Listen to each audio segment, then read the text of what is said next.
Hey, good morning. How y'all doing? It is Well Red Beard. It's a damn fine day to talk about a book, and today we're here for a book review, and we're going to talk about Mexican Gothic by Sylvia Moreno-Garcia.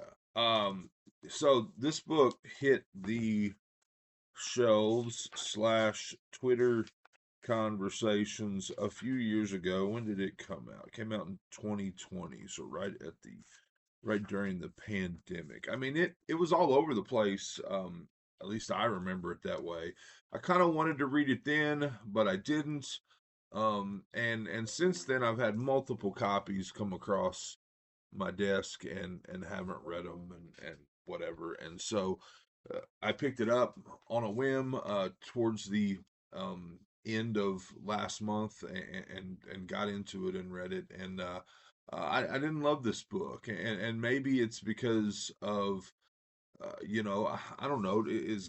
I mean, I've often heard the term Gothic, right? I think I know what Gothic means. I mean, there's Gothic romance and Gothic horror, and I mean, I'm not going to pretend. I'm not going to try to tell you what I think it means because I'm probably wrong. But for me, like, does it mean slow burn? Does it mean? I mean, I know it means like castles and atmospheric and whatever. But does it mean? I mean, is often Gothic stuff slow burn, slow, i.e., maybe boring. I, I didn't love this. I'm at 2 stars. For me, it took 2/3 of the book to really do anything, and then a lot of places I read, a lot of people said, "Well, yeah, it's slow. It's slow for the first 2/3 of the book, but then the payoff is totally worth it." And the payoff kind of fell flat for me, you know. So I'm at 2 stars. It was just okay. I mean, I didn't hate it, but I damn sure didn't love it, which is crazy because, like I said, it was all over the place. I mean, people talking about it. I don't know what the average Goodreads rating on it is. I mean, it's got a beautiful dynamic cover, um, and it's billed as a horror book, and it is a horror book, but it just, like I said, didn't really pay off for me. So I'm gonna talk about some synopsis, and again, you know, that's okay. That's okay that it didn't pay off for me. I mean, if I come here and tell you that I fucking absolutely loved everything that I've read, then I mean, if everything's 5 stars, nothing 5 stars is nothing is 5 stars, right? So, anyway, from the authors of Gods of Jade and Shadow comes this reimagining of the classic Gothic suspense novel, a story about an isolated mansion in 1950s Mexico and the brave socialite drawn to its treacherous secrets. So, first of all, 1950s. To be honest with you, I mean, you could have, I mean, I read this somewhere else. I am stealing this, but you could have said that because the mansion is called High Place, it's in a remote part of a mountainous region of Mexico. You could have said that cell phones do not work at High Place, and it would have read the same way. Like nothing about this book in my mind screamed that it was actually set in the 1950s. Same thing with Mexico. Like nothing, this book could have been set in the the English countryside, and nothing about this book, other than the occasional use of the Spanish language, nothing about this screamed that it was a Mexican Gothic. So yeah, all right. He's trying to poison me. You must come for me, Noemi. You have to save me. Noemi is our main character. Okay. After receiving a frantic letter from her newlywed cousin, Noemi Tabata heads to High Place, a distant house in the Mexican countryside, unsure what she will find. Noemi is an unlikely rescuer. She's a glamorous debutante, more suited to cocktail parties than amateur sleuthing, but she's also tough, smart, and not afraid. not of her cousin's new English husband, a stranger who is both menacing and alluring, not of his father, the ancient patriarch who seems fascinated by Noemi, and not even of the house itself, which begins to invade Noemi's dreams with visions of blood and doom. Noemi's only ally is this inhospitable place. I'm sorry, in this inhospitable place is the family's youngest son, but he too may be hiding something dark, for there are many secrets behind the walls of High Place, as Noemi discovers when she begins to unearth stories of violence and madness. Mesmerized by this terrifying yet seductive world, Noemi may soon find it impossible to save her cousin or even escape this enigmatic house. So, I mean, reads pretty solid, right? Like, I mean, a house. Another thing for me though is that I'm a setting guy. I love sprawling haunted houses. I love books set in well-defined large castles, and this, in my opinion, was pretty ill-defined. Like, if it's a mansion, it's aging, it may be a bit decrepit in parts. It's in the high, it's called the High Place, it's in the mountains, it's remote, but it just didn't feel defined, if that makes sense. I mean, don't get me wrong, I didn't want the author to draw me a map. I do like maps though. I do like maps in books, but it just did not feel well defined to me. So she's at a party. She gets called out of the party by her father.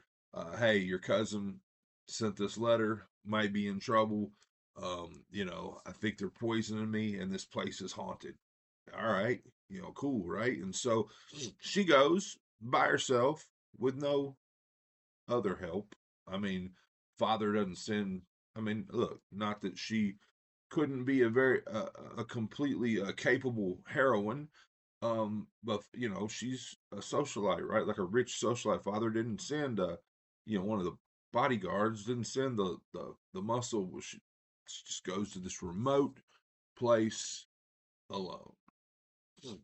And she gets there and it's mysterious and the family is odd, and there's a very overbearing mother figure. You must follow the rules of High Place, and that would have been, that's not English either, but you get what I'm saying. And then a father figure who is we don't really see him much. Like he's kind of hidden behind you know behind the scene for most of the first parts of the book, and then, like I said, her cousin is married to Virgil, I believe, and then there's a younger son named Francis, and Francis seems like he's helping her, but whatever. So we don't even see the cousin, and don't and I'm drawing a blank on the cousin's name. Um, we don't even see her very much. Like, she's always napping, or she's just had her meds, or this and that. And um, at the end of the day, we spend 200 pages kind of stumbling around trying to figure out what's going on. Meanwhile, unearthing some secrets about the past of this family and the past of this place, and that there's been violence. Like, there's been a woman in the family who has, like, lost her shit and killed a bunch of family members and killed herself. I mean, of course, we're talking about a place that is haunted, right? Like a place that could possibly drive someone crazy. So she starts to experience things, start to experience dreams and sleepwalking, and really, really, you know, freaky visions, and all this, um, and that's kind of where I have to leave you. I mean, and it comes to this climax, and again, the climax is all right. I mean, it kind of, like I said, fell flat for me. I mean, I want to tell you kind of what the root cause is, kind of what the root cause is of this family's power, mystique, whatever, and what the root cause is of the hauntings, and the things that Noemi is seeing and experiencing.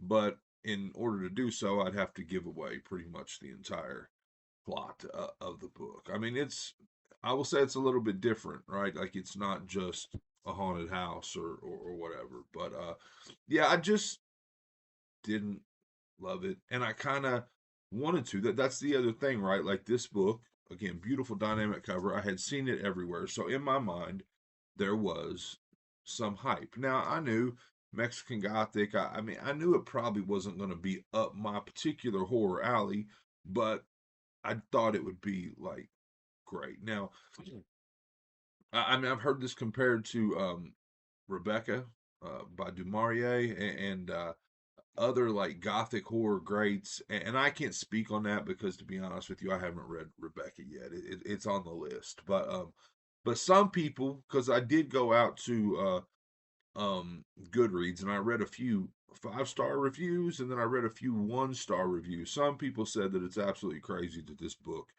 is spoken, in the same sentences as like Rebecca and some of these other like you know well acclaimed gothic horror novels. I don't know. For me, like I said, it was just okay. So this is Mexican Gothic, Sylvia Moreno-Garcia, which again is depressing because I have a couple other of her books. I have Silver Nitrate and I have something else. I have two other books of hers that had I loved this one, I was going to get into fairly quickly. So I don't know now. Like I'm hesitant to jump into another one, but I probably will eventually. Anyway, this is Well Red Beard. I hope you enjoyed it. I hope you're enjoying all your books, all of them, because I'm even enjoying. I'm enjoying reading. I mean, even if it's a 2-star, I'm enjoying reading. So I hope you're enjoying all your books as much as I am. If not, you're reading the wrong damn books.